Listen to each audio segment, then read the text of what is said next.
Hello and welcome to Mothman's Bookshop. My name is Nicole, and today I'd like to tell you about Deeplight by Frances Hardinge. Warning, I'll try and make this as spoiler-free as possible, but given it's a book review, there are bound to be a couple spoilers. I love this book so much. I'm not sure I got to fully enjoy it because I was trying to read it during chaotic rehearsals or whenever I had a moment between homework assignments, but I loved it nonetheless.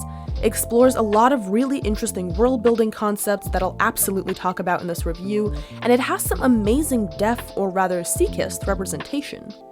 This book is set in the mysterious cluster of islands called the Myriad, around 30 years post-Cataclysm, in which the gods watching over and terrorizing the islands all tore each other apart and caused countless deaths.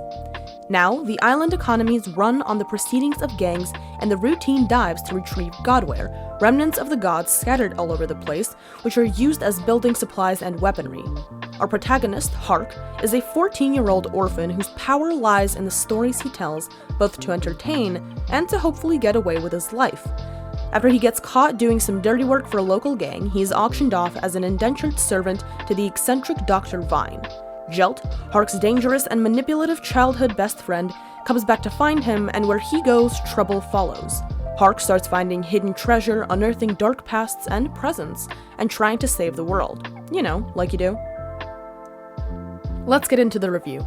The age range for this book starts at 12, and you can definitely sense that. That's not actually a bad thing, that just means it's a bit of a simpler read, which was very welcome at the time I was reading it. I believe the deaf representation in this book is actually really good. I myself am not deaf or hard of hearing, I don't have any relatives or any friends that are deaf or hard of hearing, but I do think it's good representation. All the deaf and hard of hearing characters in this book feel human, and across the Myriad, it's made very clear by the author that these people are very, well respected and seen as almost veterans. And the way it becomes sea-kissed in this universe, and in ours as well, is something similar to decompression sickness, where while you're diving, if you rise back to the surface too quickly, then your body can suffer from all sorts of effects. I think because the nitrogen doesn't escape fast enough or something like that, but the point is that if you rise too quickly after diving, then a lot of things can happen, such as your eardrums popping. That's how you could become deaf or sea-kissed. So people who survive that and continue living their normal life in this world are seen as these heroes because their reasoning for rising too quickly might be that they were fighting off a monster, or that their super cool scuba gear failed or something like that, and the fact that they survived that makes them super cool and respected, which I think is a good thing, because you have deaf representation that aren't just pitied, but are celebrated. Building off of that point, I think it's very impressive that sign language is pretty much standard all across the Myriad and used just as often as spoken language. A lot of people use it while talking, even if they're hearing, or if they're in a group of people and everybody else is hearing. If one of them is sea-kissed, everybody might switch to sign language completely just out of respect, which is very cool. Coming back to the book as a whole, the writing in the prologue is stunning. It truly introduces the world, the event that recently happened, this cataclysm that all the gods killed each other and everything.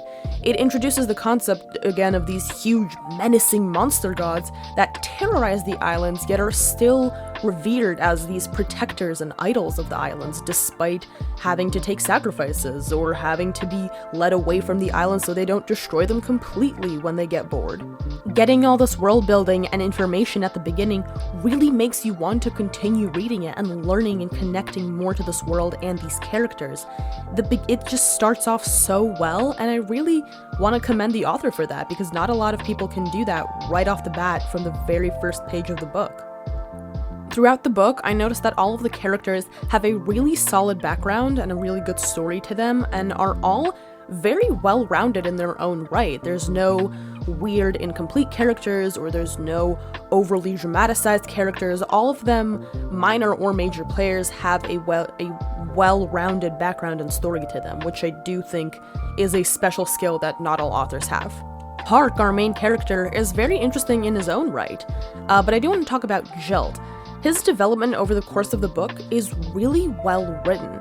He's very manipulative and intense as a person and as a character, but in a weirdly realistic way, to the point where certain things he did or said reminded me of people that I know or used to know.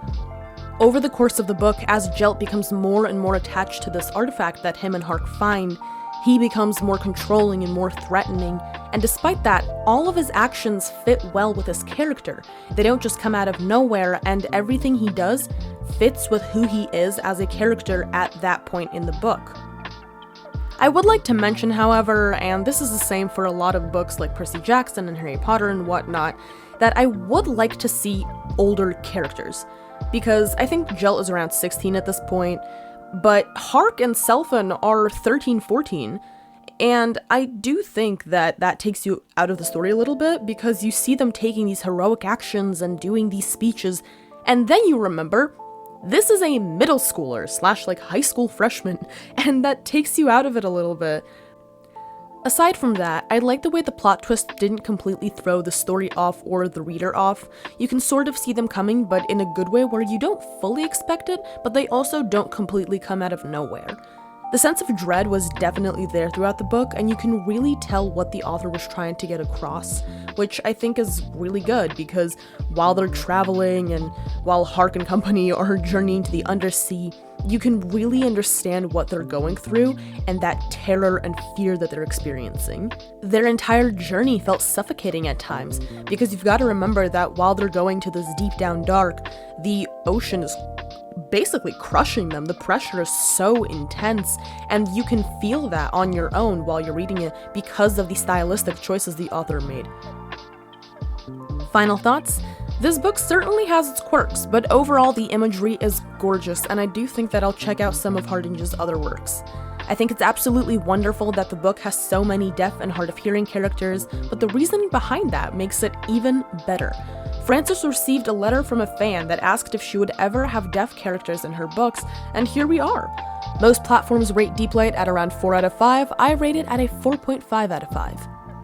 Now, I do want to throw something out there real quick, and that is that I recently received a DM on my Instagram, Mothman's Book Pod, from an author asking me to review his book on this very podcast. That book will be reviewed soon, so look out for that. But in the meantime, if any long or short form authors would like me to review your book or stories, feel free to DM me on Instagram or email me at woolyshen@gmail.com. That's WOOLYSHEN@gmail.com. On to questions. Our question this week comes from Foggy D, who asks, is this reminiscent of H.P. Lovecraft or more like the work of Jules Verne, and do you have an opinion on either of those authors as people? I'll be honest, I've never read Jules Verne, but I have read and annotated some of Lovecraft's short stories. And although he was a despicable human being, he produced some iconic works. I definitely see some of notes of that in this book. The eldritch horror-style gods, and especially the aquatic sort of vibe throughout the book, all remind me of Cthulhu and that deity from Lovecraft's Shadow over Innsmouth. Thank you all for listening to this episode of Mothman's Bookshop. I hope you've enjoyed this week's episode. If you did and would like to know when the next episode comes out, do yourself a favor and follow the podcast. And if you have any questions or recommendations, feel free to use the form in the description or join the Discord. Once again, my name is Nicole, and I'll see you next week here in Mothman's Bookshop.